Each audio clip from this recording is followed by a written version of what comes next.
Welcome back to my channel ছেঁড়া মুখোশ। জানি মার্কেট ভর্তি টপিক এখন প্রচুর ঘোরাফেরা করছে, তবে সেই টপিকগুলো নিয়েও ভিডিও আসবে খুব তাড়াতাড়ি। আর আজকের ভিডিওর টপিকটা হলো ফেসবুকে পোস্ট করা কিছু আজব পাবলিকদের নিয়ে। জানি তো, চলো আর দেরি না করে দেখে নেওয়া যাক প্রথম পোস্ট। 30শে সেপ্টেম্বর থেকে বাংলায় মদ ব্যান করবে বিজেপি সরকার। কি করে হবে? মদ, বিড়ি, সিগারেট, গুটকা, গাঁজা এসব বেচেই তো সরকার ট্যাক্স পাচ্ছে, যার কারণে এইসব জিনিস বন্ধ কোনোদিনও হবে না, আর সেটা ভাবাও ভুল। কিন্তু একবার যদি এগুলো বন্ধ হয়ে যায়, মনে করে নি কোনোদিন এসব বিক্রি বন্ধ হয়ে গেল, তাহলে তো বারা অর্ধেক ভারতবর্ষ বড়লোক হয়ে যাবে। আমি বিশ্বাস করি না, কেননা দেশের অর্ধেক মানুষ তার উপার্জিত পয়সার ম্যাক্সিমামটাই মালের দোকানে ঢেলে দিয়ে আসে। যে এটা পোস্ট করেছে সে আবার এটাও লিখেছে মদ ব্যান হয়ে যাক, বিয়ার থাকলেই চলবে।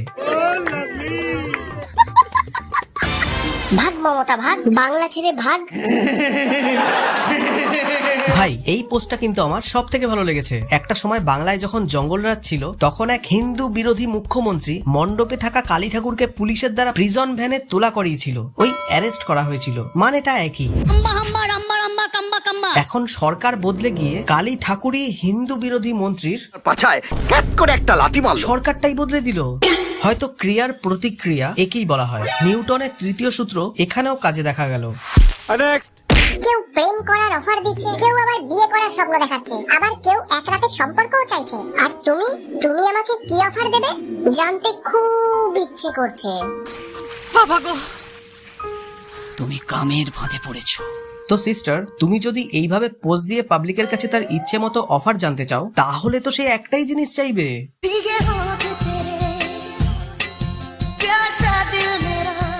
তোমার কাছে পোস্ট করার মতো কি এটাই বেস্ট অপশন ছিল, নাকি এটাই তোমার ট্যালেন্ট বাকি মেয়েদের মতো?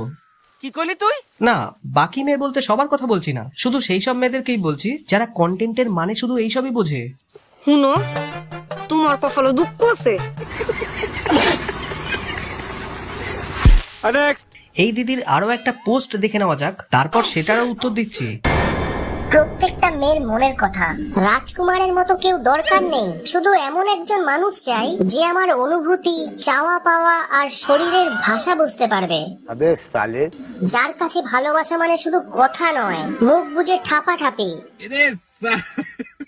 আমার অত্যন্ত পার্সোনাল অভিজ্ঞতা দিয়ে বলতে চাই, মানে যতটুকু আজ অব্দি বুঝেছি, প্রত্যেকটা মেয়ের মনের কথা হলো ভরপুর সেক্স আর আলমারি ভর্তির টাকা। কেননা ইতিহাস সাক্ষী আছে, নারীকে প্রচন্ড ভালোবাসা দিলেই সেই নারী পরপুরুষে আসক্ত হয়ে যায়।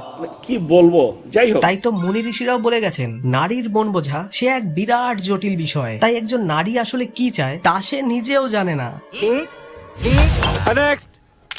ওহ, মনে হচ্ছে পুরো সমুদ্র দিয়ে নীল তিমি ধরেছে আমাদের দাদা। না, আমার তো পার্সোনালি ভালোই লেগেছে পোস্টটা, মজা আয়া। আরে এক মিনিট, এটা কি বউ থাকতে সবাই কেন শালিকেই চায়? তার মানে এটা দাদার শালি? এ ভাই, কি করেছিস রে? দেখে যা বুঝতে পারছি, দিদিকে না জানিয়ে বোন তার জামাইবাবুকে নিয়ে সমুদ্রে স্নান করতে চলে এসেছে। না, কথায় আছে শালি আদি ঘরওয়ালি, কিন্তু সেটা তো কথায় বলে, বাস্তবে করাটা ঠিক না ভুল নিচে কমেন্ট বক্স আছে, ঝটপট জানিয়ে দাও। আমি কিছু বলতে চাই না। তো এই ছিল আজকের ভিডিওতে। ভিডিওটা কেমন লেগেছে তোমার কমেন্ট করে জানাও। আর চ্যানেলটা এখনো সাবস্ক্রাইব করোনি? আরে ভাই, পরের ভিডিওগুলো দেখতে হলে এখনই সাবস্ক্রাইবটা তো করো।